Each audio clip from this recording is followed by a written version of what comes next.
आर्य समाज मानसरोवर के संरक्षक सम्मान्य बच्चे सदन सिंह कोठारी,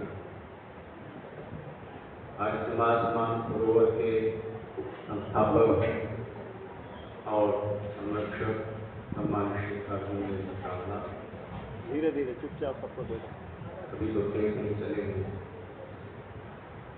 आर्य समाज के प्रधान सम्मान्य श्री सुमेर जी अरोड़ा, उप प्रधान श्री माननीय कक्कड़ जी और श्री विनोद जी मेहरा, महामंत्री सम्मान्य श्री त्रिपाठी जी, रघुनाथ जी त्रिपाठी,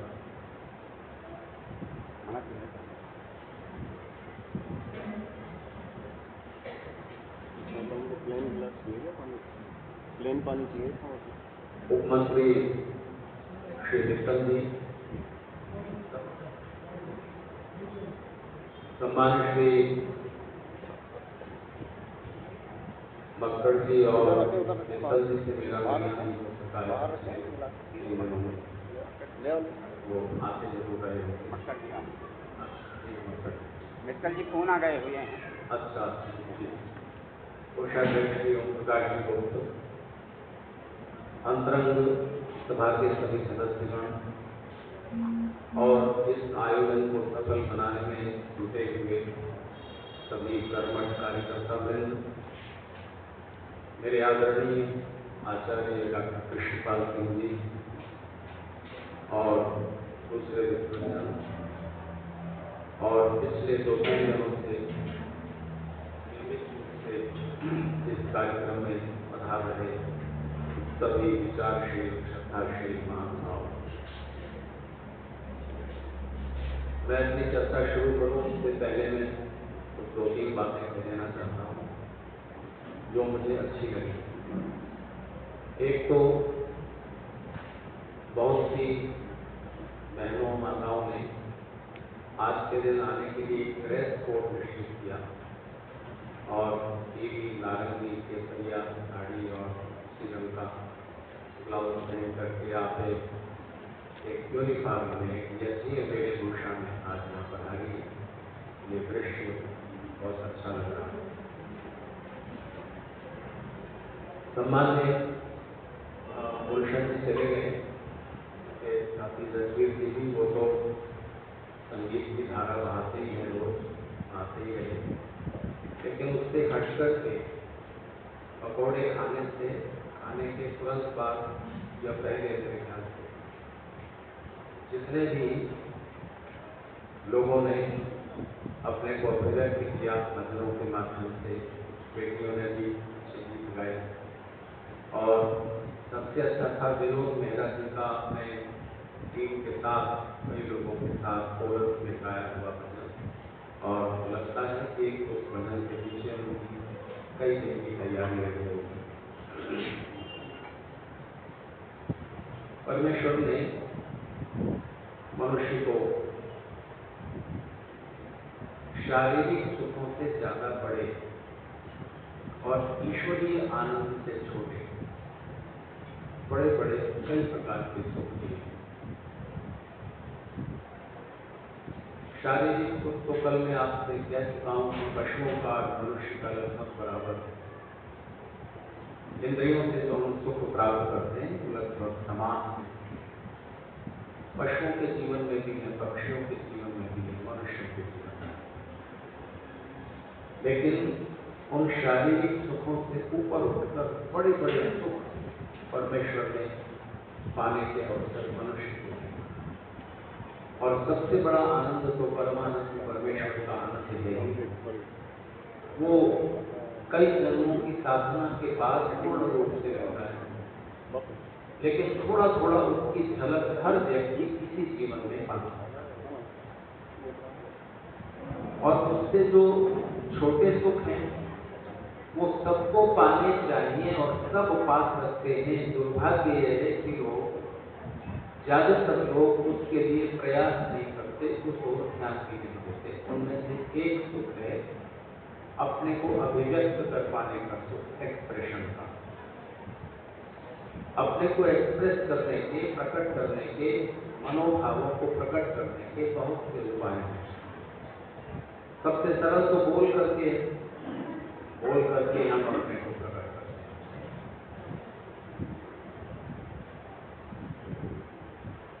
चित्र बना करके भी प्रकट करते हैं, भजन गा करके और अच्छे से प्रकट करते हैं, गा करके। नृत्य से भी प्रकट होता है। जितनी भी कलाएं हैं वो सब अभिव्यक्ति का, बहुत अच्छे ढंग से अभिव्यक्ति का माध्यम है। तो आर्य समाज के रविवारी सत्संग में आप ये अनुभव करेंगे कि जब यज्ञ शुरू होता है तब उपस्थिति कम होती है, और जब व्याख्यान शुरू होने का समय आता है तब उपस्थिति बढ़ जाती है। इसका कारण क्या है?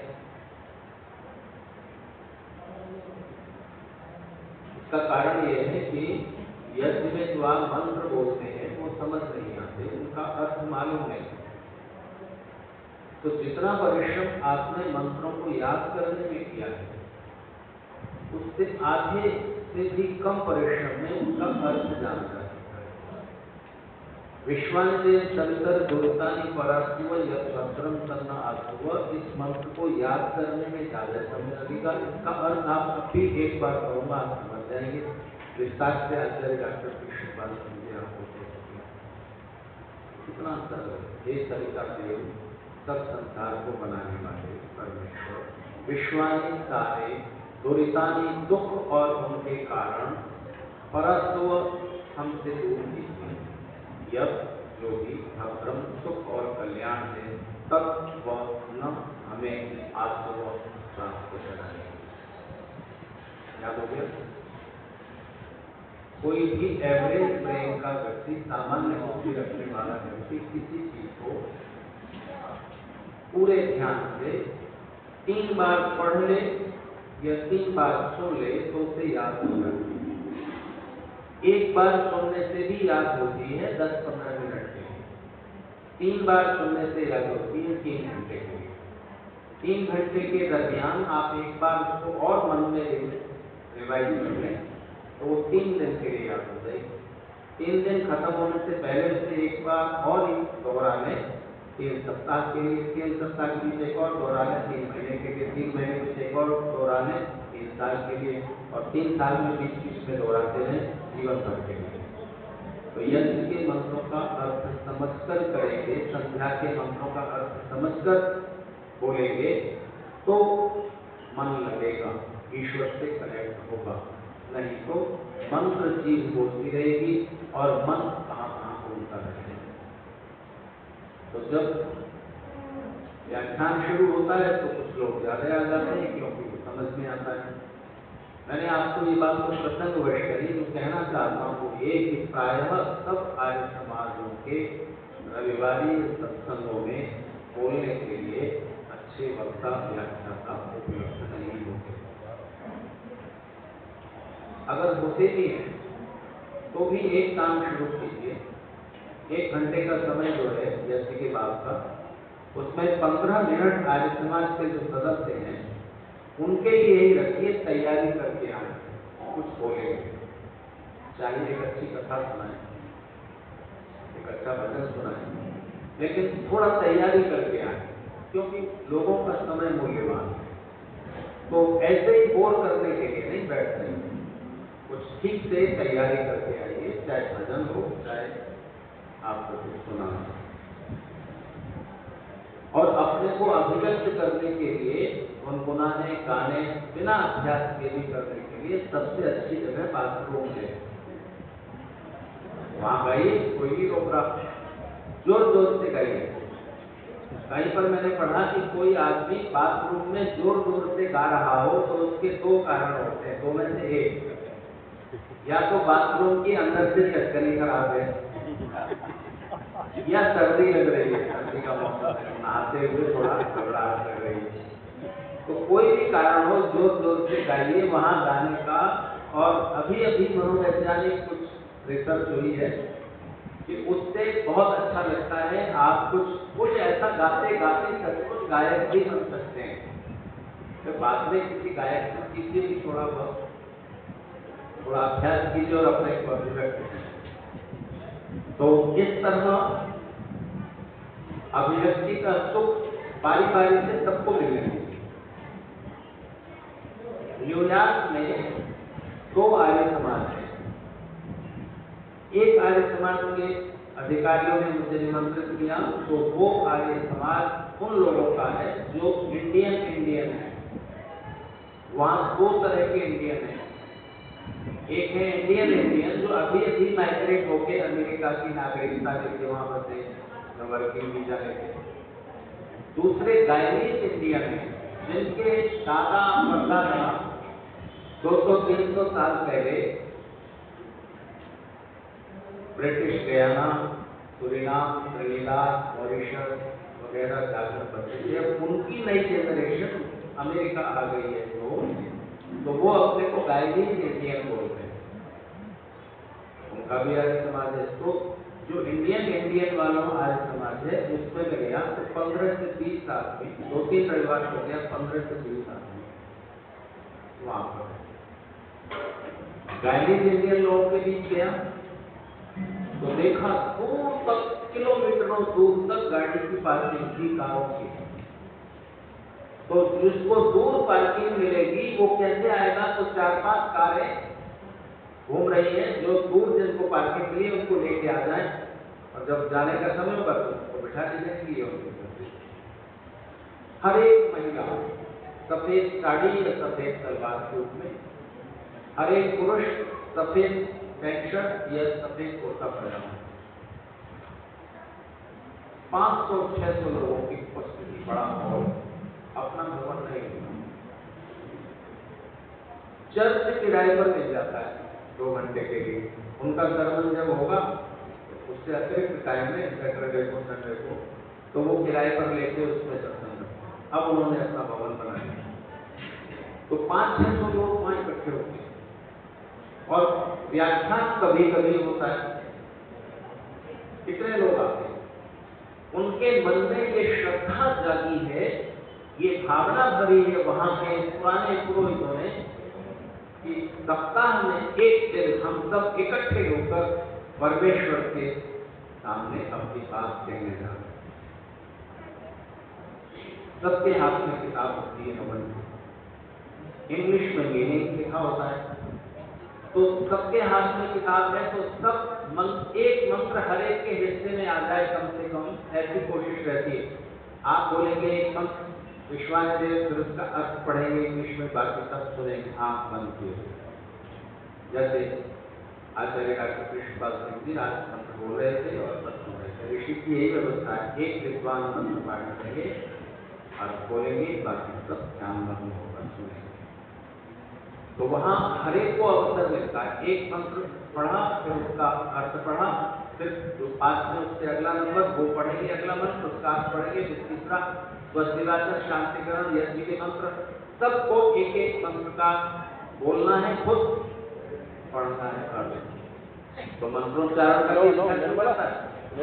और अर्थ स्मरण हो जाता है। तो इस तरह सबको लगता है कि हमारा भी पार्टिसिपेशन पूरे प्रोग्राम में छोटा सा हुआ, तो जुड़ाव बढ़ता है। अब आपको जो ये ग्लास वगैरह उठाने उठा लो, बस बैठ जाओ। अब आप बांटना मत कुछ भी, बैठ जाओ वगैरह जिसको ज्यादा प्यास लगती है वो उठ कर पी लेंगे। बैठ जाओ निर्मला। तो बहुत प्रकार के सुख परमेश्वर ने मनुष्य को दिए, उनमें से एक अभिव्यक्ति का है। बाकी सुख कौन से हैं, केवल नाम गिना देता हूँ। जब तक सुनता हूँ आप सब सुनते रहते हैं, सुना है समझते हैं। फिर एक सुख है प्रेम का, कल में चर्चा करते हैं। पशुओं के जीवन में बहुत थोड़ा है, मनुष्यों के जीवन में। गाय अपने बछड़े को बहुत प्यार करती है, बछड़ा भी अपनी माँ को बहुत प्यार करता है, थोड़े दिन तक वो प्यार करता है। जिस दिन बछड़े ने गाय का, अपनी माँ का दूध पीना छोड़कर घास खाना शुरू किया, उस दिन के बाद न कोई किसी की माँ, न कोई किसी का बेटा। रिश्ता का प्रेम। मनुष्य के जीवन में रिश्ते कब तक के लिए हैं? पूरे जीवन के लिए। तो जो अवसर मनुष्य जीवन में परमेश्वर ने पशु जीवन से ज्यादा विशेष दिए हैं, उनको जो ना पाए उसने जीवन का अपमान किया है। क्योंकि जो सुख मनुष्य जीवन में ही पाए जा सकते हैं, उन पर ज्यादा ध्यान दिया जाना चाहिए ना। इसका मतलब ये नहीं है कि शरीर के सुख ना पाइए, वो भी पाइए, लेकिन उससे ज्यादा बड़े जो सुख हैं वो कब लेंगे, उनको पाने के लिए समय कब निकालेंगे, प्रयास कब करेंगे। और मैं उदाहरण देता हूं कि मान लीजिए आप विदेश जाएं, सिंगापुर, हांगकांग, अमेरिका, ब्रिटेन वगैरह, जब लौटने लगे तो कुछ शॉपिंग करेंगे, चलो ले चले कुछ घर परिवार मित्रों के लिए कुछ चीज। तो आप शॉपिंग करते हुए क्या क्राइटेरिया रखेंगे, कौन सी चीज खरीदेंगे? दो ही क्राइटेरिया होंगे, या तो जो चीज वहां सस्ती मिल रही है और यहाँ महंगी मिलती है वो खरीदोगे, या वो खरीदोगे जो वहां मिलती है और यहाँ नहीं मिलती वो खरीदोगे। जो यहाँ भी मिलती है उसी कीमत में या उससे कम कीमत में, उसको वहां से वजन ढोकर आप लाएंगे। तो जो सुख पशु जीवन में भी पाए जा सकते थे, उन्हीं को पाने में सारा मनुष्य जीवन खर्च कर दिया। ये जीवन का अपमान है, ईश्वर के दिए हुए उपहार का। तो बड़े बड़े सुख कौन से? ईश्वर का आनंद तो है ही सबसे बड़ा, और बड़े सुख अभिव्यक्ति का सुख आपने समझा। एक सुख है प्रेम का, एक है ज्ञान का। ज्ञान मतलब अखबार पढ़ना नहीं, इंफॉर्मेशन कलेक्ट करने को नॉलेज नहीं कहते। जो वास्तविक ज्ञान है, जो आपके अंतरात्मा को प्रेरित करते हैं। इसलिए हमारे प्राचीन व्यवस्थापकों ने, मनीषियों ने विद्या, शिक्षा, ज्ञान के क्षेत्र में 4 तरह के लोग निश्चित किए। जो शरीर के साथ जुड़ी हुई ट्रेनिंग देंगे वो प्रशिक्षक है। कुश्ती सिखाएंगे, खेल कूद सिखाएंगे, तलवार चलाना सिखाएंगे, बंदूक चलाना सिखाएंगे, मार्शल आर्ट, जूडो, कराटे सिखाएंगे, वो प्रशिक्षक है। क्योंकि जीवन के 4 पहलू हैं, शरीर, बुद्धि, मन और आत्मा। जो शारीरिक प्रशिक्षण दे, जिसमें शरीर की भूमिका ज्यादा है, वो प्रशिक्षक जो दे, मोटर कार की ड्राइविंग जो सिखा रहा है वो प्रशिक्षक है, ट्रेनर है। जो मस्तिष्क को ज्ञान से भर रहा है, फिजिक्स पढ़ा रहा है, केमिस्ट्री है, ग्रामर पढ़ा रहा है, वो अध्यापक है। जो मन को अच्छी भावनाओं, अच्छे संस्कारों से भर रहा है, आचार्य ग्राहयति, वो आचार्य है। और जो हमारी अंतरात्मा को पकड़कर झकझोर दे अध्यात्म की ओर, उसे हमने गुरु कहा। तो ज्ञान का आनंद बहुत बड़ा। फिर है नवीनता का।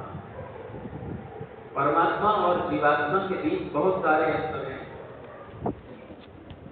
परमेश्वर सर्वशक्तिमान, जीवात्मा अल्प शक्ति वाला है। परमेश्वर सर्वव्यापक, जीवात्मा एक देशी है।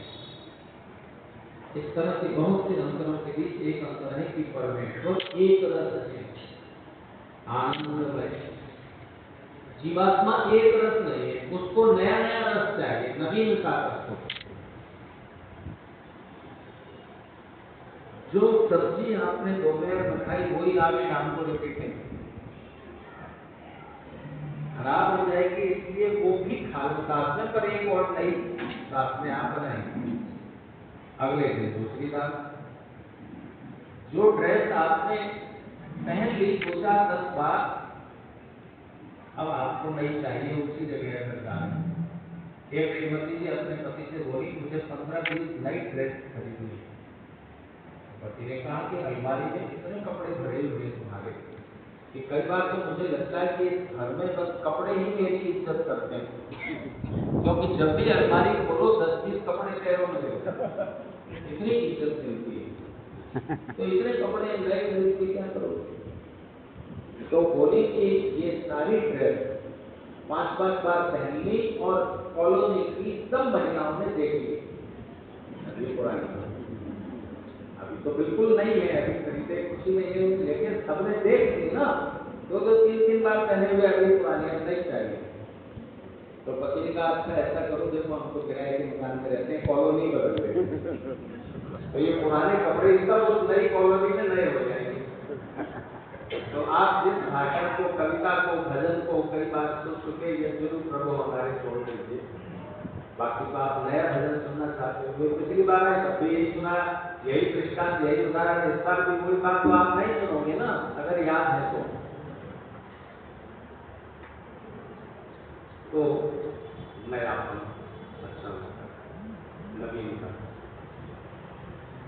जो है अस्मिता तत्व, अस्मिता जिसको महर्षि पतंजलि ने क्लेश कहा है, उसका भी एक सुख है। अस्मिता का मतलब मैं हूँ, ये भाव, ये अहसास। इस कुर्सी में थोड़ी है अस्मिता, इस कुर्सी में वो चीज नहीं है, मैं कल सुबह आपसे कह चुका हूँ, इस कुर्सी को नहीं पता कि मैं हूँ, इस मकान को नहीं पता, इस बाइक को नहीं पता, इस मोबाइल को नहीं पता, इस पंखे को नहीं पता कि मैं हूँ।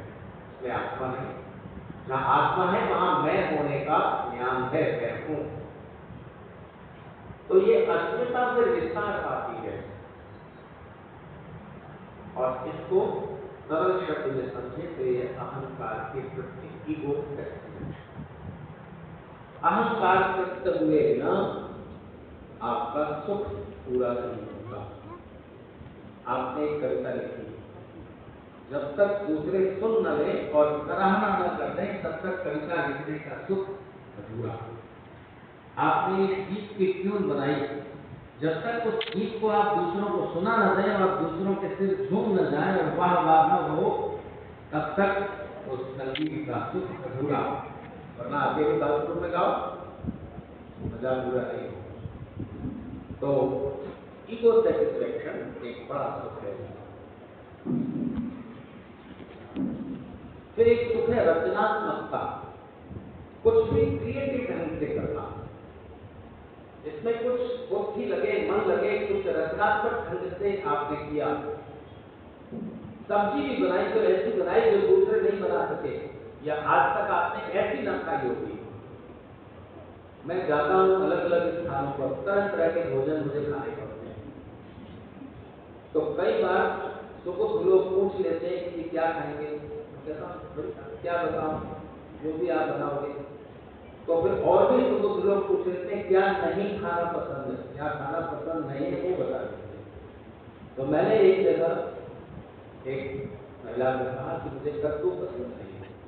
कद्दू आप समझते हैं ना, पेठा, काशी फल जिसको बोलते हैं। तो मैंने कहा आज मैं वही बनाऊंगी और भी बनाऊंगी, लेकिन आज कद्दू जरूर बनाऊंगी और देखूंगी कि आपको पसंद आया है नहीं आया। और सचमुच उन्होंने कद्दू की सब्जी बनाई, वो दोबारा नहीं खाई, जबकि रेसिपी मैंने उनसे पूछी और घर में बनवाने की कोशिश की। लौकी की सब्जी इटारसी के रेलवे स्टेशन पर जो मैंने खाई खरीद करके, तो वैसी सब्जी आप लोग जो भी सब्जी बनाते हैं वो रसीली बनाते हैं ना, उसमें लौकी के पीस सूखे तले थे, ये फर्क था। तो आप कुछ भी बनाएं, कुछ क्रिएटिविटी से बनाएं, कुछ रचनात्मकता से बनाएं, तो बोरिंग से बोरिंग काम भी इंटरेस्टिंग हो जाता है। एक ऑफिस की दीवार पर मैंने एक सेंटेंस पढ़ा, मुझे याद रह गया, और जहां भी मुझे कई कंपनी हैं, कई आर्य समाज से जुड़े उद्योगपति हैं जो स्टाफ में कुछ मोटिवेशन के लिए कभी कभी मुझे बुलाते हैं, मैं वहाँ जरूर सुनाता हूँ। उस पर ये लिखा हुआ था कि अगर आपको 1 घंटे की खुशी चाहिए, 1 घंटे की खुशी चाहिए, तो अपने काम में 1 घंटे का टाइम चुराओ और कुर्सी पर ही सो जाओ, या मोबाइल खोलो, कुछ एंटरटेनिंग कुछ देख लो, 1 घंटे की खुशी मिलेगी। 3 घंटे की खुशी चाहिए तो अपने काम से 3 घंटे का समय चुराओ, 3 घंटे के लिए या तो 3 घंटे की नींद ले लो, या 3 घंटे की मूवी देख लो, फिल्म देख लो, कुछ, ये 3 घंटे की खुशी है। 1 दिन की खुशी चाहिए तो अपने काम से 1 दिन की छुट्टी लो, घर बैठो, टीवी देखो, या कहीं घूमने निकल जाओ। 3 दिन की खुशी चाहिए तो 3 दिन की छुट्टी लो, और 3 दिन छुट्टी करो, जैसे भारतीय समृद्ध लोग 1 दिन वोटिंग की छुट्टी, 2 दिन सैटरडे संडे पिकनिक पर चले। 1 सप्ताह की खुशी चाहिए तो 1 सप्ताह का समय लेके दोस्तों के साथ पिकनिक पर चले जाओ। 1 महीने की खुशी चाहिए तो शादी कर लो, खुशी 1 महीना रहेगी, जिम्मेदारियां शुरू हो जाएंगी। 1 साल भर की खुशी चाहिए तो कहीं से बिना मेहनत का पैसा प्राप्त कर लो, लॉटरी में, सट्टे में, जुए में, कौन बनेगा करोड़पति, पेरेंट्स माता पिता से मिला। 1 साल भर उस पैसे की खुशी रहेगी। उम्र भर की खुशी चाहिए तो क्या करो, उम्र भर की खुशी चाहिए तो जो काम आपके हाथ में है उसको इंटरेस्टिंग बनाना सीखिए, उसमें इंटरेस्ट क्रिएट करना सीखिए। तो इंटरेस्ट क्रिएट कैसे होगा, कुछ क्रिएटिविटी। बोरिंग से बोरिंग काम को जब आप उसमें 3-4 टूल इस्तेमाल करते हैं तो वो रचनात्मक हो जाता है, सरल हो जाता है। एक को मिलजुल करके करना, पापड़ बेलना, सुखाना, बढ़िया बनाना, सुखाना,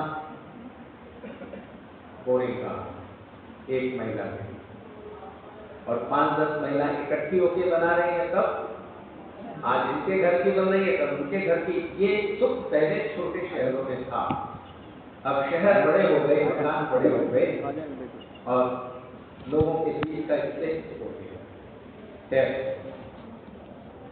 तो रचनात्मकता एक बड़ा सुख, किसी भी काम को रचनात्मक एक बड़ा सुख ऋषि कहते हैं, स्वतंत्रता। इस पर कल आपसे चर्चा करें। ये सुख जब तक विद्या युक्त होते हैं तब तक सुख रहते हैं। जैसे ही अस्मिता में अविद्या मिली, वैसे ही अस्मिता भी दुख मिल जाएगी। अस्मिता का मतलब मैं हूं, ये भाव जब विकृत होता है तब क्या होता है, आप कार में, आपने जो नई खरीदी है, आपका मकान जो आपने बनाया है नया हाउस, आपका कपड़ा जो आपने अभी कीमती खरीदा है, वहां आपने अपनी अस्मिता को आरोपित कर दिया। आप तो आप हैं, लेकिन आप अब कार को मैं समझने लगे, आपके मैंपन का भाव कार तक पहुंच गया, तो फिर कार को डेंट लगेगा, आपको लगेगा कि मुझे डेंट पड़ा। चीजें तो टूटेंगी टूटेंगी, दर्द आपको होगा, क्योंकि आपने अपनी अस्मिता का गलत विस्तार कर दिया। तो ध्यान रखें, दुनिया में 2 तरह, एक वो जिनमें अपने होने का ज्ञान नहीं है, दूसरी वो जिनमें अपने होने का ज्ञान है। जिनमें अपने होने का ज्ञान नहीं है वो किसके लिए है? कुर्सी के लिए है क्या? ये वाली कुर्सी उस कुर्सी के लिए बनी है? ऐसा तो नहीं है। किसके लिए है? हमारे आपके लिए है। तो ये संसार परमेश्वर ने किसके लिए बनाया है? अपने लिए।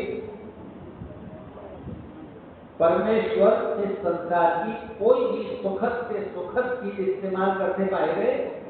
अंगूर खा रहे हैं कभी परमेश्वर बनाया तो परमेश्वर ने?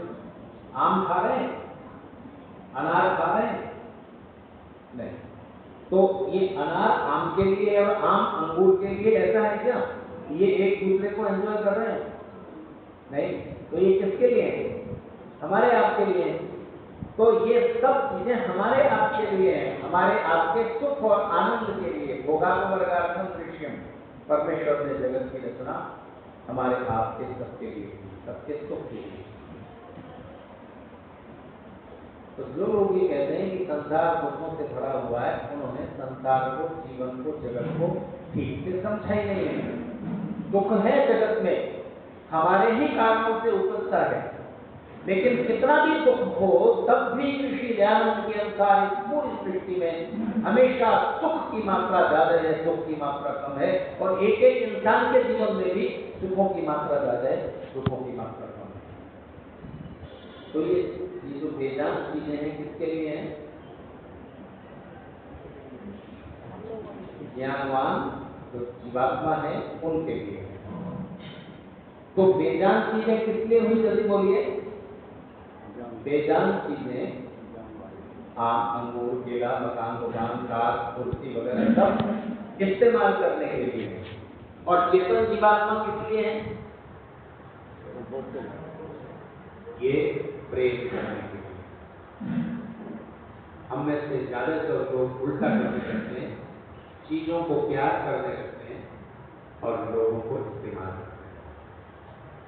पूरी western culture use and throw की थियरी पर चल रहा है। यूज एंड थ्रो, इस्तेमाल करो फेंक, और इस्तेमाल करो और फेंक दो। इसमें उन्होंने प्रकृति का, पर्यावरण को बिगाड़ा ही है, मनुष्य को भी मनुष्य के लिए एक कंज्यूमिंग थिंग बनाकर छोड़ दिया। बस लोगों को इस्तेमाल करो, लोग इस्तेमाल के लिए जो प्रेम के रिश्ते थे वो खत्म कर दिए। ये उन्होंने पूरी दुनिया का बड़ा नुकसान किया है। उन्होंने उपकार किया है साइंस और टेक्नोलॉजी का विकास करके, लेकिन बड़ा नुकसान किया है उन्होंने परिवार विच्छेद किया, समाज नष्ट कर दिया।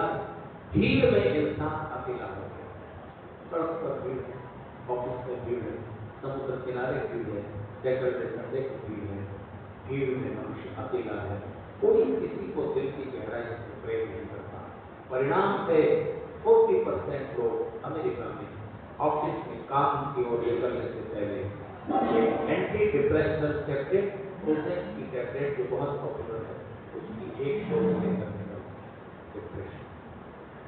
एक देश में नाम याद नहीं आता, जो सर्वे होते रहते हैं उनके अनुसार पर कैपिटा इनकम वहां सबसे ज्यादा है।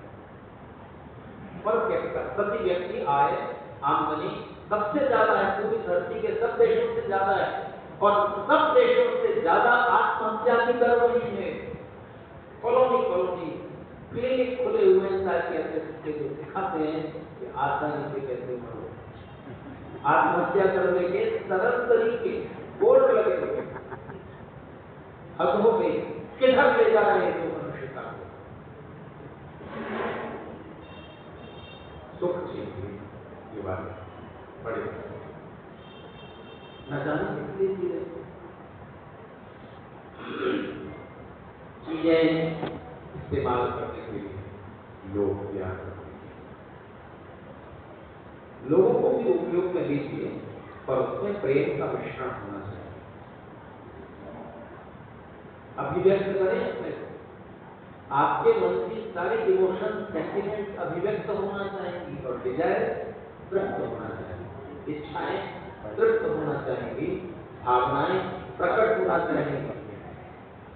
जिस समय विवाह संस्कार हो रहा होता है, पति पत्नी साथ कदम साथ चलते हैं। और अब सुप्रीम कोर्ट ने भी कह दिया कि आप खालो पीलो, डीजे बजा लो, नाच लो, कूद लो, इससे विवाह नहीं माना जाएगा। हिंदू विवाह तब तक नहीं माना जाएगा जब तक विवाह संस्कार न हो और संस्कार सप्तपदी पर पूरा माना जाएगा। तो सप्तपदी में पति पत्नी सात कदम साथ चलते हैं और वहां कहा जाता है कि आप प्रोग्रेस और प्रॉस्पेरिटी के, सुख सौभाग्य, उन्नति के रास्ते पर हमेशा साथ साथ आगे चलते रहोगे। उस रास्ते के शुरू के साथ कदम यहाँ चल रहे हो, हर कदम, हर स्टेप के साथ एक एक वचन है। और ऋषियों की ओर से गारंटी है कि अगर आप इन वचनों को सुना, समझा, इंप्लीमेंट किया तो हमेशा सुख सौभाग्य उन्नति के रास्ते पर आगे बढ़ते रहोगे। तो उसकी शुरू की शर्त ये है, उन्नति और सुख के रास्ते पर चलने की शुरू की शर्त ये है कि इस तरह चलना, राइट फुट आगे बढ़ाना, लेफ्ट फुट बायां पैर सीधे पैर से आगे न निकल जाए, या तो उससे पीछे रहे या उसके बराबर रहे, इस बात का ख्याल रखना। क्या अंतर आ जाएगा? उल्टा पैर सीधे पैर से आगे निकल गया तो क्या आफत आ जाएगी? जिन बातों को बोलकर पूरी तरह मन की गहराई तक नहीं पहुंचाया जा सकता, ऋषियों ने उनके लिए सिंबॉलिक लैंग्वेज क्रिएट की है, प्रतीकों की भाषा। बायां पैर सीधे पैर से आगे मत निकालो। मैसेज ये है, हम हमारे शरीर का सीधा पार्ट बुद्धि का, समझदारी का प्रतीक माना गया है, क्योंकि सीधे हाथ से ही आप कोई काम ज्यादा अच्छी तरह करते हैं, क्योंकि सीधे हाथ के पीछे ब्रेन है। ब्रेन का लेफ्ट पार्ट जिसका ज्यादा एक्टिव है, तो सीधे हाथ से लिखेंगे, सीधे हाथ से फेंकेंगे, तो सीधे हाथ से उछलना और जंप लेने में सीधा पैर पहले चलेगा। लाखों में कोई एक एक्टिव होता है, उनके ब्रेन का राइट पार्ट ज्यादा एक्टिव। तो सामान्य नियम हुआ, सीधा भाग बुद्धि का, समझदारी का प्रतीक है। तो अर्थापत्ति से बायां भाग इमोशंस का, सेंटिमेंट का, डिजायर का, इच्छाओं का, भावनाओं का। तो वहां सावधान किया जाता है, मां सव्येन दक्षिणम अतिक्रामम, उल्टे पैर से दक्षिण भाग का अतिक्रमण मत करना। संदेश ये है, इच्छाएं पूरी करो, समझदारी के लिए। कितने रसगुल्ले खाएं, कितने अंगूर खाएं? तो परमेश्वर ने संसार हमारे आपके सुख के लिए बनाया है। फिर परमेश्वर कहे कि मत खाओ, नहीं तो आनंद नहीं मिलेगा। अगर ईश्वर का ये नियम है, तो ये ईश्वर ने एक तरफ तो अंगूर बनाया, आम बनाया, दूसरी तरफ जीभ बनाई, और जीभ में स्वाद लेने का सामर्थ्य दिया, और फिर कहता है मत खाओ। तो ये ईश्वर है, ये पागलों का सरदार है। क्यों बनाया है? या तो अंगूर नहीं बना चाहिए, जीभ नहीं बना चाहिए। एक के बिना दूसरा बेकार है। तो ये संबंध भी तो ईश्वर ने स्थापित किया है। तो संसार में सुख है, 3 मर्यादाओं का ध्यान रखना। एक, इतना ज्यादा मत खाना कि बीमार पड़ जाओ। दूसरे के हिस्से का छीन के मत खाना। और तीसरे, इन सुखों में इतना मत डूब जाना कि इससे बड़े भी कुछ आनंद इसी जीवन में पाए जा सकते हैं, तुम्हें ख्याल ही ना आ रहे। मां सत्य दक्षिण, इच्छाओं को पूरा करो, समझदारी के नियंत्रण में रखो। अन्याय से दूसरों को दुख पहुंचाकर अपना सुख मत लेना, नहीं तो ये सुख ही तुम्हारे दुख का निमित्त बन जाएंगे, पाप हो जाएंगे। भावनाएं अभिव्यक्त होना चाहती है, मन में गुस्सा आया, निकलना चाहता है। आप ऑफिस से घर लौट रहे हैं, रास्ते में पुलिस वाले ने आपको रोक लिया, आपने रेड लाइट, अभी येलो थी, जरा सी आगे निकल गई, अब 30 का मामला है, आप भी सही हो, वो भी सही है, पर वो पुलिस वाला है। 2000 रुपए का चालान ठोका, 500 रुपए का फैसला हुआ, और उसने आपको रोकते हुए 2 गाली भी सुनाई थी। देखा नहीं रे, दिखता नहीं तेरे को सिग्नल? आप बड़े आदमी हैं, फिर भी वो तो चलाने करके बोल रहा है अपनी मारवाड़ी भाषा में। तो अब आप आहत हुए अंदर, तो उससे आप बिगड़ नहीं सकते। ऑफिस में भी बॉस ने डांटा, वहां भी आप हर्ट हुए। अब ये जो फ्रस्ट्रेशन है, ये आपके मन में इकट्ठा है। ट्रैफिक जाम में धीरे धीरे करके खिसक देंगे आप आते गए। अब ये सारा स्ट्रेस, टेंशन आपके मन में इकट्ठा हो गया, कहाँ निकलेगा?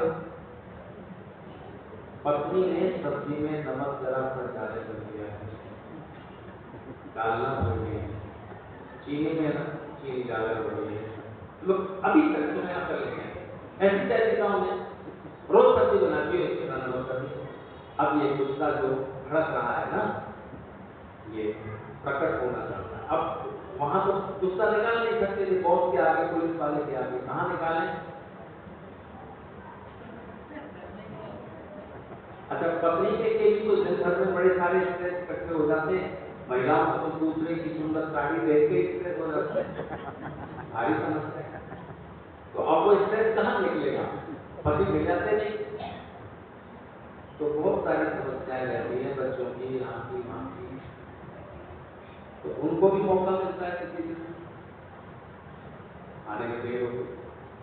तो बहुत सारे कारण इकट्ठे हो जाते हैं, एक दूसरे पर गुस्सा निकाल देते हैं। इसमें कोई बुराई नहीं। बुराई इसकी है कि आप ये नहीं समझ पाते ये जो गुस्सा इतना ज्यादा निकल रहा है, ये चाय में चीनी ज्यादा होने का कारण नहीं है, कारण कहीं और है। इसलिए आपको समझना चाहिए, निकाल लो हल्के। और आपको समझना चाहिए अब खास तौर से पारिवारिक रिश्तों में जब समझ में आ जाए कि इस गुस्से का रीजन कहीं और है, तो फिर जैसे आप बढ़िया ड्रेस पहन करके कहीं जाने के लिए निकले, पास में जाना था तो सोचा गाड़ी क्या निकाल, पैदल चल दिए। बारिश अभी हो चुकी थी, सड़क में छोटे छोटे गड्ढे में पानी भरा हुआ था गंदा। एक आदमी गिर गया और उसके गिरने से छपाक से आपके कपड़े सारे खराब हो गए। आपको गुस्सा नहीं, लेकिन जब आप देखेंगे कि वो विकलांग है, उसके पैर नहीं होता, अरे तो ये गुस्सा आपका तुरंत शांत हो जाएगा कि नहीं? हैंडीकैप, तब आप गुस्सा नहीं करेंगे। ठीक इसी तरह से समझ लो पति बेचारा 15 मिनट के लिए मानसिक रूप से विकलांग हो गया। इस समय पत्नी विकलांग हो गई है, पापा इस समय विकलांग हो गए हैं, तो सुन लो बात, उनका गुस्सा निकल जाए तो पर फिर भी जब आप गुस्सा करें, खास तौर से उन पर जिन्हें आप प्यार करते हो, जो आपको प्यार करते हैं, तो उसमें दो चीजें मिला देना गुस्से में, एक तो प्रेम, दूसरे बुद्धि, समझदारी। बुद्धि के नियंत्रण में गुस्सा आगे न चला जाए। तो किसी ने पूछा कि बताओ राम पढ़े हैं कि परशुराम?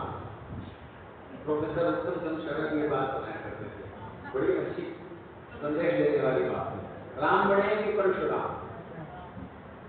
तो उत्तर मिला राम। वे राम क्यों पढ़े? परशुराम पढ़े। परशुराम पहले हुए, उनसे ज्यादा बुजुर्ग और ब्राह्मण है, वेदों के ज्ञाता है, तो परशुराम क्यों नहीं पढ़े? तो उत्तर दिया गया कि परशुराम इसलिए छोटे हैं कि वो फरसा चलाते हैं। फरसा जानते हैं आप? लकड़ी का इसमें कुल्हाड़ी जैसा लगा रहता है, वो फरसे से युद्ध करते हैं। और राम इसलिए बने कि वो धनुष बाण से युद्ध करते हैं। इसमें क्या खास बात? इसमें खास बात यह है कि परशुराम जब अपने शत्रु पर फरसा चलाते हैं तो फरसा ऊपर हो जाता है, यानी गुस्सा ऊपर हो जाता है, बुद्धि नीचे रह जाता है। गुस्सा बहुत आता था परशुराम के ऊपर, तो फरसा ऊपर हो जाता है, बुद्धि नीचे रह जाती है। राम जब धनुष बाण चलाते हैं तो तीर उसकी धनुष की प्रत्यंचा ऐसे खींची जाती है कान तक, तो गुस्सा यहाँ तक रहता है, बुद्धि ऊपर रहती है। या तो बाएं पैर को दाएं पैर के पीछे रखो या बराबर रखो, उससे आगे मत निकलने दो। तो चीजें इस्तेमाल करने के लिए लोग क्या करते हैं? तो एक पति पत्नी ने मिलकर कार खरीदी, छोटी सी नौकरी करते थे, कुछ अपने पास में खर्चा किया, कुछ बैंक से लोन लिया, कुछ अपने ऑफिस से लोन लिया, कार खरीदी अच्छे मॉडल। तो पत्नी ने भी कार चलाना सीख लिया, पति को पहले से आती थी। एक दिन रविवार का दिन था, दोनों घर में बैठे हुए थे, तो पत्नी बोली कि आप अखबार पढ़ो, रात कुछ फाइल लेके आए हो कि वो देखो एक घंटा नजर आ, कार लेके निकलते हो, एक ड्राइव करके आते। तो पति ने कहा नहीं, ये तो फाइल आई कुछ नहीं है, अखबार भी पढ़ लिया, मैं तुम्हारे साथ चलता हूँ। तो पत्नी बोली नहीं, तुम कुछ और करो, आज मेरे साथ मत चलो, मैं अकेले जाऊंगी। क्यों?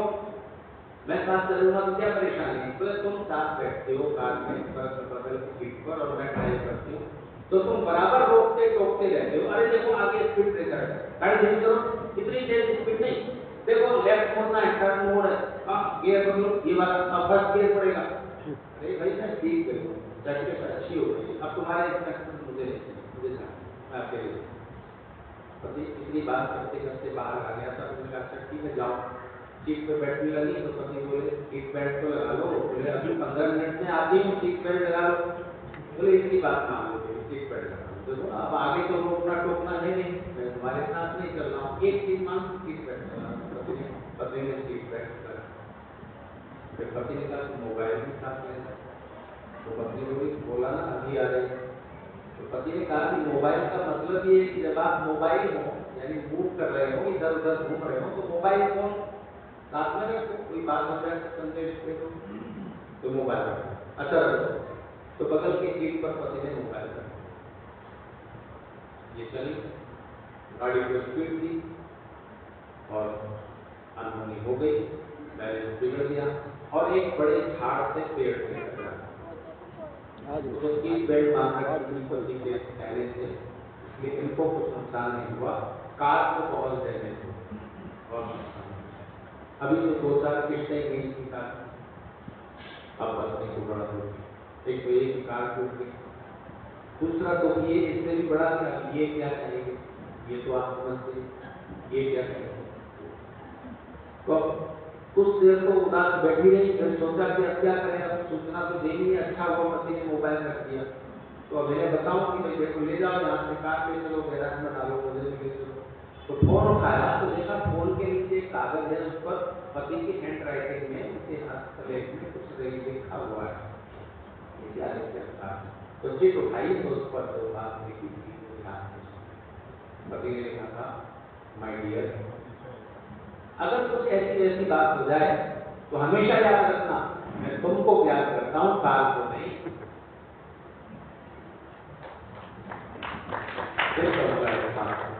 पति ने लिखा, माय डियर, अगर कुछ ऐसी ऐसी बात हो जाए हमेशा याद रखना तुम्हें प्यार करता हूं, काल नहीं करता। काल छोटी, काल तो हमारे इस्तेमाल के लिए है, तो बड़ी से बड़ी घटना हो जाती है। अगर अस्मिता अविद्या से भरी हुई नहीं है तो आप अपनी अस्मिता को वापस लौटाओ, उसका काट टूटे, ठीक है, सुधर जाएगी, दूसरी आ जाएगी, हम तो है ना। तो सारे तनावों से ऊपर उठने का उपाय है ईश्वर पर ध्यान, हो गया, छोड़ दो, और जो होगा कुछ गलत हो सकता है, कुछ ऐसी वैसी बात हो गई है तो इमेजिन कर लीजिए और अपने इमेजिनेशन में, अपनी कल्पना में मैक्सिमम नुकसान जो हो सकता है वो कल्पना करके तो सहन को स्वीकार करने की ओर ईश्वर को छोड़ दीजिए। हम अपनी बुद्धि और आखिरी शक्ति की आखिरी सीमा तक कर सकते हैं, कर दिया, इसके बाद ईश्वर को छोड़ दी, नहीं कल्याण सिर्फ कष्ट तो सबसे ज्यादा बाकी चीजों की बजाय तो शरीर है जिसको हम अपना मानते हैं, है ना। कार को अपना मानना छोड़ सकना आसान है, पर शरीर में चोट लगी तो मुझे चोट नहीं लगी ये अहसास जगाना ज्यादा कठिन है। तो हिंदू समाज में इतनी सारी परंपराएं हैं और वो अंधा होकर हिंदू उनको फॉलो करता है बिना सोचे समझे। क्यों कर रहे हैं? एक आर्य समाज में आने वाले हिंदू और न आने वाले हिंदू में क्या अंतर है? देखो, आर्य समाज में आते हुए लोग भी तो मूल रूप से हिंदू ही हैं। भाई शादी कहाँ करोगे? ब्राह्मण हो तो ब्राह्मणों में, ठाकुर हो तो ठाकुरों में, वैश्य हो तो वैश्यों में, यादव हो तो यादवों में, कायस्थ हो तो कायस्थों में, कहाँ करोगे? तो सामाजिक तौर पर तो आप हिंदू ही हैं, विचारों के तौर पर आप आर्य समाज में जुड़ गए हो। तो आर्य समाज में आने से क्या फर्क पड़ जाता है एक सामान्य हिंदू में? फर्क ये पड़ जाता है कि वो सोचता है और प्रश्न उठाता है और उसे उत्तर देता है क्यों करें। अच्छा, किसी हिंदू से पूछो शादी करते हुए अग्नि के चारों क्यों घूम रहे थे? नहीं घूमो तो क्या परेशानी आ जाएगी? पानी के चारों घूम लो, खंबे के चारों घूम लो, और घूमना ही क्यों? अग्नि के चारों घूमना ऋषियों ने बिना मतलब हमारे सर से थोप दिया कि बेटा जब शादी करो पर घूमते जाना, कोई मतलब नहीं है। अरे प्रयोजनम अनुद्देश्य मंदोपि न प्रवर्तते, मूर्ख से मूर्ख आदमी भी बिना पर्पस के दर्शन नहीं चलता। अगर आप अपने ड्राइंग रूम से किचन तक जाते हैं, पर्पस क्लियर होता है कि पानी लेना है, चाय बनानी है, कोई पर्पस क्लियर है? आज समाज में आए हो, पर्पस क्लियर है कि नहीं? बिना पर्पस के घूमते आ रहे हो सदियों से और कोई नहीं पूछता कि क्यों घूम रहे हो, न कोई पंडित बताते। उद्देश्य समझ कर करोगे, बात अनूठी है। तो व्रत उपवास क्यों कर रहे हो? भूखे क्यों रह रहे हो? भूखे रहने से क्या ईश्वर आपकी कोई कामना पूरी कर देंगे? ये बेवकूफी की बात। केवल अपने को, आत्म तत्व को शरीर से अलग समझने का थोड़ा सा अहसास जगे। आपका पैर जब किसी कांटे पर पड़ता है तो क्या करते हैं आप? उछल पड़ते हैं, दर्द होता है, मुझे दर्द हो रहा है, ठीक है ना? ये अहसास हम करता है। एक काम कीजिए, किसी ने एक्सपेरिमेंट, एक पेन हाथ में लीजिए और खुद पूरे होशो-हवास में चुभोइए, पैर में चुभोइए, हाथ में चुभोइए, इतना मत चुभोइए खून निकला, लेकिन जरा जोर से दर्द हो और उसी समय एहसास जगाने की कोशिश कीजिए कि दर्द यहाँ इस शरीर को हो रहा है, मुझे नहीं, मैं अलग। ये एहसास ईश्वर की ओर से हम सब में है। आदि शंकराचार्य कहते हैं आत्मा के होने में प्रमाण देते हैं बहुत सारे, उसमें सबसे बड़ा प्रमाण ये है कि उगते हुए सूरज को आप टॉर्च से जलाकर देखते हो, क्या होगा कि नहीं होगा? उगते हुए सूरज की रोशनी उसके होने का खुद प्रमाण है। इसीलिए हमारा होना खुद हमारे एहसास से शुरू होता है कि हम हैं। ऐसा भी कोई है तो अपने बारे में डाउट करता हो कि पता नहीं मैं तो या नहीं, और अगर ये डाउट करता है तो भी वो है जो सबसे कर रहा है।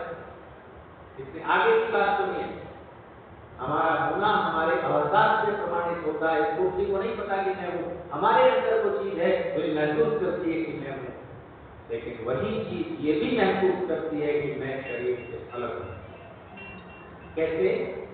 हमें से किसी का हाथ कट जाए, पैर कट जाए, कान कट जाए, शरीर का कोई भी पार्ट कटकर अलग हो जाए, हम में से किसी का भी एहसास ये बोलता है क्या कि मैं कट गया, मेरे शरीर का एक पार्ट कम हो गया, पर मैं कम हो गया, ये एहसास किसी का भी नहीं है। आप इतने से थे, उस समय की तस्वीर अगर है और आपके माता पिता न बताएं कि तुम्हारी तस्वीर है, तो आप खुद नहीं पहचान सकेंगे शरीर इतना बदल गया। साइंटिस्ट कहते हैं आपके शरीर के सारे सेल कुछ ही दिनों में सारे चेंज हो जाते हैं, इसकी जगह नए सेल्स ले लेते हैं। शरीर बच्चा था, इतना बड़ा हुआ, बाल काले से सफेद हो गए, बचपन से जवानी, जवानी से बुढ़ापे तक शरीर कितना बदल गया। लेकिन इस लगातार बदलते जाने वाले शरीर के अंदर कोई सत्ता है जो नहीं बदल रही, जो बराबर महसूस करती है मैं तो वही, मैं तो वही। उपवास का मतलब है पास में रहना, किसके? अपने खुद के, परमेश्वर के, अपने निकट होना, निवास जैसे वहां जैसे। उपवास भूखे रहोगे तो जब भूख भोजन का समय होगा तब शरीर में, पेट में निकलेंगे पेप्टिक ट्यूब, एंजाइम, और जैसे कि आग उठी हो अंदर, पेट भूख भोजन मांग रहा, उस समय आप ये एहसास जगा सकें कि भूख मुझे नहीं लग रही, शरीर को लग रही। कभी कभी कीजिए, बाद में अभ्यास बढ़ाइएगा। हमारे सुनील अरोड़ा जी ने भजन निकाला, मैं सोच रहा था कि वो भी गाएंगे, और भजनों की एक नहीं 2 किताबें भजन संग्रह उन्होंने, और वो गुलशन जी के पास बैठ के दूसरे दिन वो उनके घर गए, सुबह उठ के भजनों पर, उनकी ट्यून पर उनकी चर्चा होती रहती थी। तो मुझे 4 जून तक एक नशा है कि पॉलिटिक्स में क्या हो रहा है, क्या नहीं हो रहा है, क्या कुछ, उसको मैं जितना भी समय मुझे मिलता है उसमें मैं वो सुनता हूँ। 4 जून के बाद छोड़ दूंगा, फिर मैं कुछ और सुनूंगा, कुछ और पढ़ूंगा, कुछ और लिखूंगा, तब तक ये नशा छाया हुआ है। तो मैं वो अंदर सुनता रहता, तो बाहर में आवाज आती रहती थी गुलशन जी और अरोड़ा जी की संगीत में चर्चा चल रही। पता चला 8 वर्ष पहले बैंक के मैनेजर के पद से उन्होंने रिटायरमेंट ले लिया कि हम जीवन का जो प्रमुख उद्देश्य है उसे प्राप्त करेंगे। 8 वर्ष से साधना कर रही। तो आज सुबह मेरी 3 बजे आँख खुली, 3:40 को, तो थोड़ा प्यास लगी थी, उसका पानी पी लें, तो आवाज आई। वो ऑनलाइन शिक्षा उनकी अमेरिका से ऑनलाइन क्लास कर रही होती है, कोई योग की, मनुस्मृति की, दर्शन शास्त्र की। तो जीवन का जो मुख्य उद्देश्य है उसको पाने की लालसा में थोड़े से भाग्यशाली जो भारत समाज में आते हैं, जिनको जीवन का मुख्य उद्देश्य समझने का, समझाने का अवसर मिलता है। आप थोड़े से भाग्यशाली लोगों में से जिनका विज्ञानमय कोश जाग चुका है, आनंदमय कोश प्रतीक्षा का, आनंदमय कोश। तो जाने समझे एक हिंदू को नहीं पता, उसे बताना आपका काम है। क्यों घूम रहे हैं अग्नि के चारों ओर? विदेश में जा चुकी हर हिंदू महिला शुरू में जब पहुंचती है, विवाहित है, तो मांगने से दूर भरती है। साथ में जो परिचित ऑफिस में और दूसरी महिलाएं पूछते हैं व्हाट इज दिस? अब इसका रीजन तो नहीं मालूम, क्या रीजन है, किसी हिंदू स्त्री को नहीं पता। पर सुहाग का चिन्ह है, शादीशुदा होने का चिन्ह है, ये बताओ। तो पूछते हैं तुम्हारे हस्बैंड के बालों में कौन सा चिन्ह है शादीशुदा होने का? वहां भी तो पता लगना चाहिए ना कि हाउसफुल है, तो वहां तो कुछ नहीं है। तो ये सब क्यों है? बच्चे स्कूल पढ़ने जाते हैं, लौट के आते हैं तो वहां 80% बच्चे क्रिश्चियन, हिंदू, सिख, जैन, बौद्ध, जो भारतीय धर्म है, उनके बच्चों के सामने चैलेंज है। वो कहते हैं कि तुम्हारा भगवान क्या है? तुम्हारी तो बृहस्पति को दी, तुम्हारे भगवान किसी के सूंड है, किसी की पूंछ है, किसी के क्या है, इतने सारे इनमें से भगवान कौन है? बच्चों के पास उत्तर नहीं। वो अपने पेरेंट्स से पूछते हैं, उनके पास उत्तर नहीं। वो अपने धर्म गुरु से पूछते हैं, उनके पास भी उत्तर। आपकी सारी परंपराएं अंधी परंपराएं हैं जब तक आप उनका उद्देश्य नहीं समझते। और उद्देश्य समझने समझाने का काम आज हमने किया। जो परंपराएं बीच के समय में चालू हो गई, जो आपके पतन का कारण बनी, लड़कियों को पढ़ने न देना, विधवा विवाह न करना, पत्नी मर जाए तो पति तुरंत शादी कर लेगा 10 दिन बाद भी, और पति मर जाए तो पत्नी जीवन भर विधवा रहे, कहाँ का न्याय है? आज समाज ने आवाज उठाई। लड़कियों को पढ़ने लिखने का अधिकार है, या आज समाज ने अधिकार दिलाया। और इन सब सामाजिक सुधारों को हिंदू समाज ने आज समाज में आए व्यक्ति और बाकी हिंदुओं में क्या अंतर है? हम चाहते हैं कि हिंदू समाज अपनी परंपराओं को समझ कर करे, और जो बेकार है उन्हें छोड़ दो, जो जरूरी है, जो शाश्वत सच्चाइयां हैं, उनको आगे बढ़ाओ और पूरे समाज को एक स्वस्थ रूप देकर के इसको उन्नति को ले चलो। तो कल आयु बढ़ाने के उपायों में एक उपाय छूटा था, कौन सा बताइए? तो मैं उस पर चर्चा करूंगा, एक छोड़ दूंगा।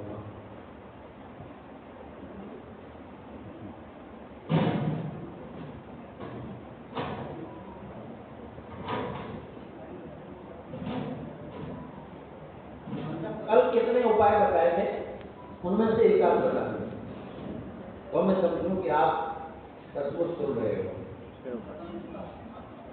नहीं, उम्र बढ़ाने का स्वास्थ्य के नियमों का पालन, स्वास्थ्य के नियमों का पालन एक उपाय हो गया। समय का सही उपयोग, जीवन के जो बड़े उद्देश्य हैं उनमें उपयोग दूसरा उपाय हो गया।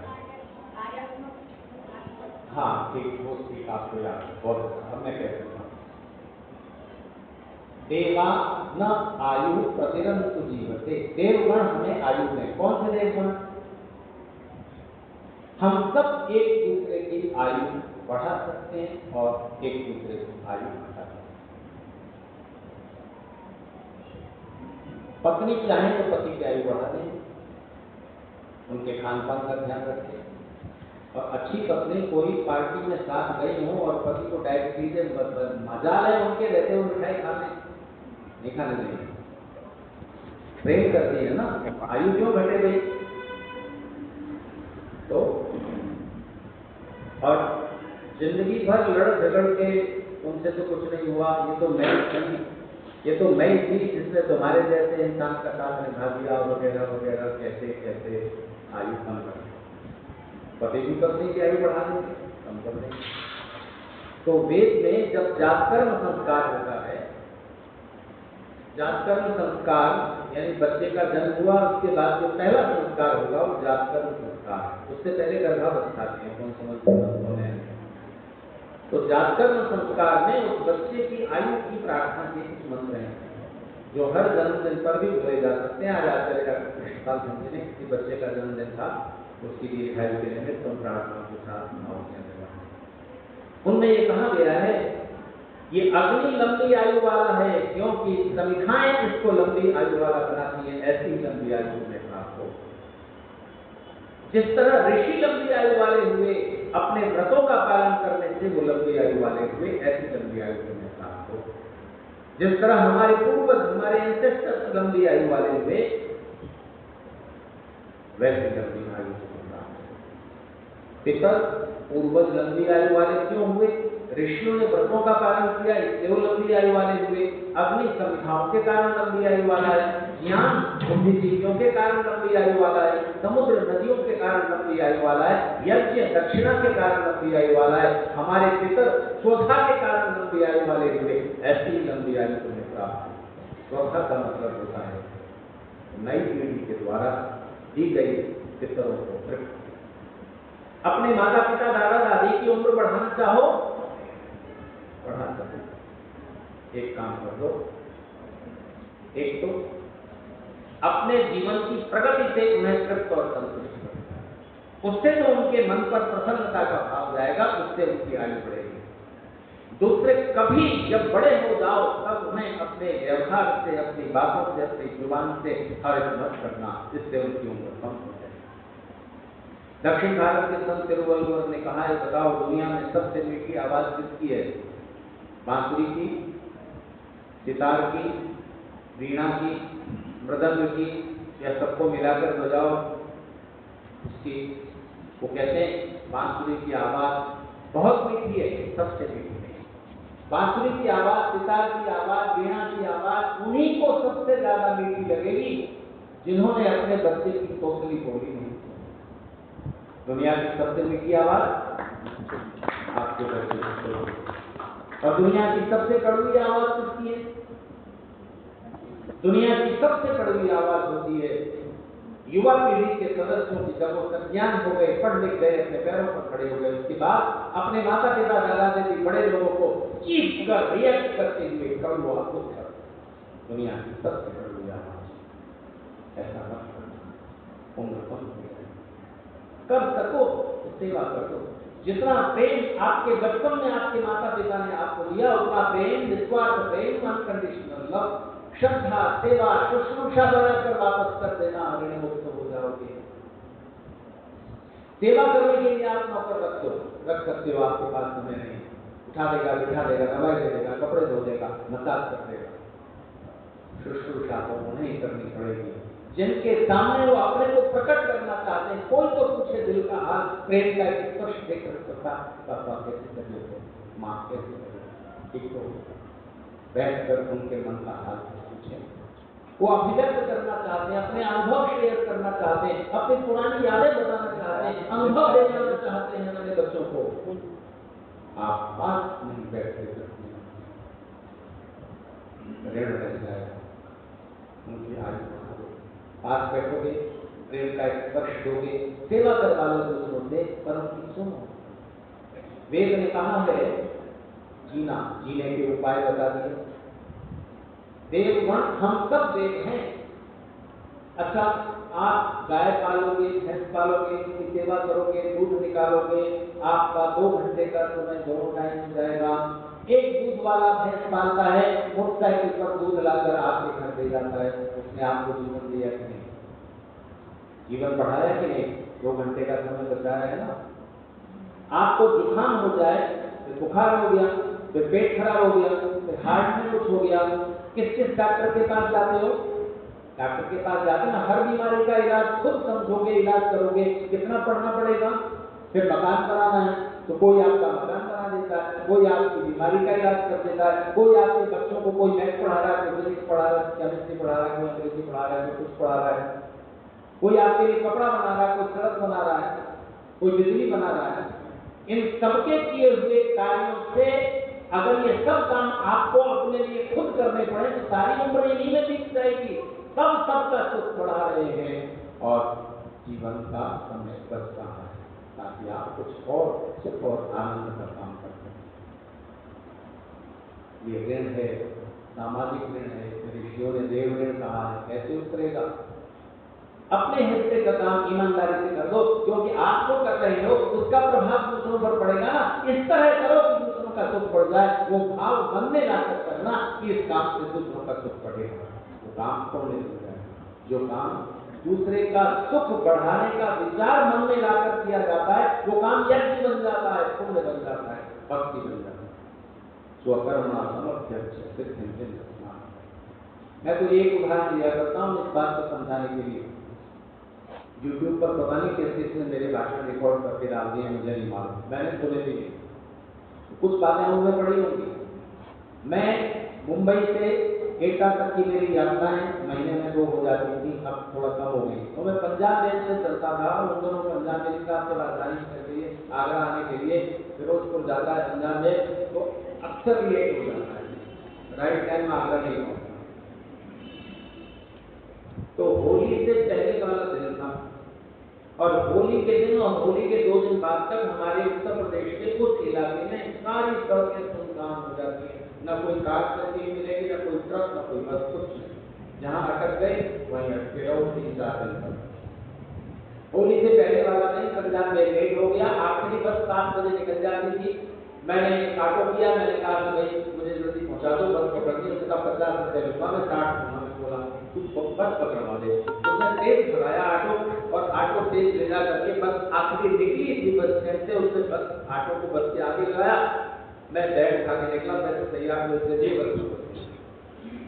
वो बस ड्राइवर अजीब था, बस पूरी भर गई, स्टैंडिंग की सवारियां भी हो गई, फिर भी वो जहां कोई आदमी सड़क पर ऐसे हाथ उठाते वो बस खड़ी कर दे। तो लोगों ने पीछे सीट पर बैठे लोगों ने हल्ला मचाना शुरू किया कि भाई आज की तारीख में घर पहुंचाएगा कि नहीं, कल त्योहार का दिन है, हर जगह रोक दे रहे हो, इतनी सवारियां तो हो गई, कितनी सवारियां भरोगे। तो ड्राइवर ने बस का इंजन बंद कर दिया और पीछे मुड़ के बोला तो नहीं जल्दी है त्योहार के दिन घर पहुंचने की, ये सड़क पर जो आदमी खड़ा है 3 दिन तक नहीं जा सकेगा, ये आखिरी बस है, इसीलिए चाहे रात को 12 बजे पहुंचूं, लेकिन मैं किसी को भी सड़क किनारे नहीं छोड़ दूंगा, चाहे घर पर बिठा के ले जाना पड़ेगा। देखो अगर वो 3 सवारी भर के भी ले जाए तो भी गवर्नमेंट का कर्मचारी उसको तनख्वाह मिल जाएगी। पर वो ये सोच कर कि आज के दिन कोई सड़क किनारे में खड़ा रह जाए, उसको मैं घर पहुंचा दूं, दूसरे का सुख मन में पहले रखना, तुम्हारा पथ ड्राइव करना भी यज्ञ बन जाएगा, भक्ति बन जाएगा। इसी कारण क्या कहते हैं, केवल योगाभ्यास से मुक्ति नहीं है, पुण्यों की अधिकता भी चाहिए। पुण्य अधिक हो जाएंगे, योगाभ्यास की प्रार्थना उपासना आप एक लेवल पर पहुंचना है, उसके बाद आप होंगे। तो अपने प्रोफेशन को पुण्य बना लो, अपने कर्म को पुण्य बना लो। स्वकर्मा सिद्धि मानवा, इसलिए कह रहा था एक दिन आज समाज के अधिकारियों ने बड़ा प्रयास किया इस आयोजन के लिए, सब इंतजाम किया। कई वर्ष से मुझे बुलाने के लिए फोन करते थे अरोड़ा सोमनाथ जी त्रिपाठी, 3 बार अपने जब कोठारी जी मिलते थे कि आप मानसरोवर आइए। मैं सोचता था कैलाश वाला मानसरोवर, पता चला जयपुर में भी एक मानसरोवर है। तो सारा प्रयास अधिकारी ने किया, माइक लगाया, हॉल किराए पर दिया, आपको निमंत्रण दिया, व्हाट्सएप भेजे, सूचनाएं भेजी। अब एक भी इंसान ना आए, उनका तो कर्म हो गया। तो सामाजिक सेवा में थोड़ा समय निकालना, सामाजिक कार्यों के लिए निकालना, समाज को संगठित बनाने के लिए निकालना, वोट डालने के लिए निकालना। देश पहले है, हम बाद में है। देश रहेगा तो हम होंगे। क्या करोगे लंबी आयु का, सिसकते हुए जीकर क्या करना है? जियो, वेद के अनुसार कर्म करते हुए जियो, सक्रिय रहते हुए जियो, एक्टिव रहते हुए जियो। देश पहले, समाज पहले, हम 4 महीने हम अपने कदमों में, हम अपने कदमों के नीचे सारा जहान रखते हैं, हम अपने कदमों तले सारा जहान रखते हैं, जोशे वतन का दिल में अरमान रखते हैं। तुम जहां सीने में दिल रखते हो जहां वालों, हम उस दिल की जगह हिंदुस्तान रखते हैं। युवा पीढ़ी से पूछो ये भाव उनके मन में है। 15 अगस्त 26 जनवरी का दिन हमने देशभक्ति के लिए, अरे देश तो हमारे हर एक काम से जुड़ा हुआ है। जो भी काम हम कर रहे हैं, कपड़ा बना रहे हैं, दुकान चला रहे हैं, पढ़ा रहे हैं, देश के नागरिक बना रहे हैं, सड़क बना रहे हैं, दुनिया चलेगी। सफाई कर्मचारी अगर ये एहसास करके सफाई करता है कि अगर मैं सफाई नहीं करूंगा कितनी बीमारियां फैलेंगी, लोगों का स्वास्थ्य मेरे इस कार्य पर टिका हुआ है। वैसे ही ये कार्य विराट हो गया, यशस्वी हो गया। हमारे देश में भाव लगभग शून्य हो गया। हम अपने लिए जी रहे हैं, अपने परिवार के लिए जी रहे हैं, और ऐसा करके हमारा कर्म योग नहीं बनता। भगवान श्री कृष्ण ने योग कर्म योग को कर्म करने के कौशल को योग कहा है। कर्म करने का कौशल ये नहीं है कि आपने बहुत अच्छा बोलना सीखा, कि आपने बहुत अच्छी सब्जी बना दी, बहुत अच्छा हलवा बना दिया, बहुत अच्छा मकान बना दिया, बहुत अच्छा इलाज कर दिया। नहीं, कर्म करने का योग ये है कि मेरा सुख बाद में श्री कृष्ण के अनुसार कोई भी काम आप करो उसके बदले में 8 लाभ होने चाहिए। कितने? 8 फायदे होने चाहिए। पैसा उसमें सबसे बाद में है। ऐसा करो कि वो कर्म पुण्य बन जाए, भक्ति बन जाए, इस तरह करो। एक डॉक्टर अपने चैम्बर में बैठा, दर्द से तड़पता हुआ एक मरीज के चैम्बर में घुसा, एक क्लिनिक में। सोचिए पहले उसके कॉन्सेप्ट में कौन सा भाव होना चाहिए? मुझे कितनी फीस मिलेगी, कितना मेडिक्लेम होगा, कितना दवाइयाँ लिख दूंगा, SUSC 15-20, ये भाव अगर है तो फिर पैसा ही मिलेगा, फिर तो पैसा ही मिलेगा। पहले क्या होना चाहिए? श्री कृष्ण के अनुसार, विष्णु के अनुसार यह होना चाहिए कि मैं अपनी सारी योग्यता, सारा अनुभव खर्च करके इस बीमार का दर्द कैसे दूर कर दूं, तकलीफ कैसे दूर कर दूं।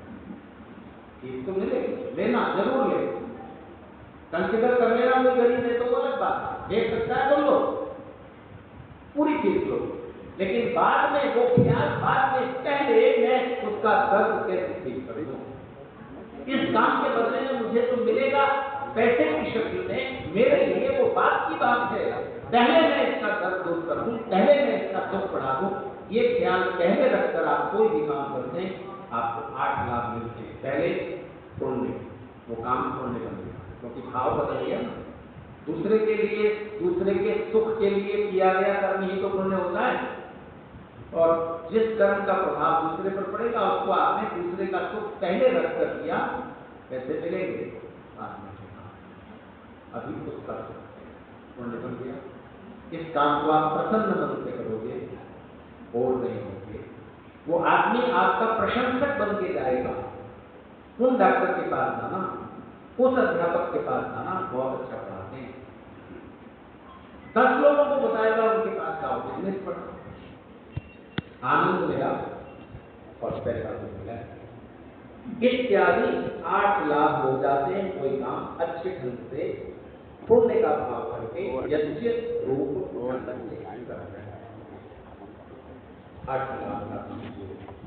आपका देश शक्तिशाली हो, आपका संगठन शक्तिशाली हो, आपके परिवार में सब प्रकार की सुख संपत्ति सौभाग्य बने। इन शुभकामनाओं के साथ मैं आज से विदा लेता हूँ। मुझे प्रधानमंत्री कहा था 15 मिनट, तो 15 मिनट में से 10 मिनट मैंने जाने के लिए, इसके लिए मुझे क्षमा करें। लेकिन जितनी बातें मैंने आपसे कही, कुछ भी आपके मन की गहराई तक पहुँच जाएंगी, आपके आचरण का हिस्सा बन जाएगी, तो आपका जीवन और अधिक सुख समृद्ध होगा। कुछ भी लाभ अगर आपको हुआ है हमारी बातों से, तो उसका श्रेय ऋषियों की विचारधारा को है। वहाँ से कुछ लेकर के मैंने आपके सामने बातें रखी। और अगर आप बोर हुए, आपको लगा कि निष्फल गया आना, तो इसकी सीधी जिम्मेदारी तुंगनाथ त्रिपाठी जी की, सुनील अरोड़ा जी की और माननीय कोठारी जी की है।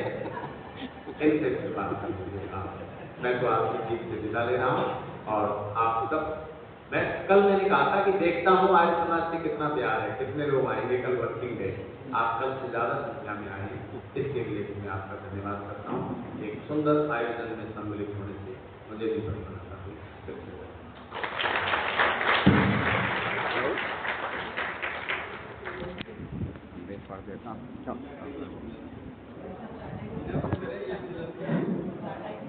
बहुत बहुत धन्यवाद आचार्य जी का। मैं 2 साल से आचार्य जी के पीछे पड़ा हुआ हूँ कि आप मानसरोवर आए, और आचार्य जी का कोई न कोई ऐसा संयोग समझे या हमारा वियोग समझिए,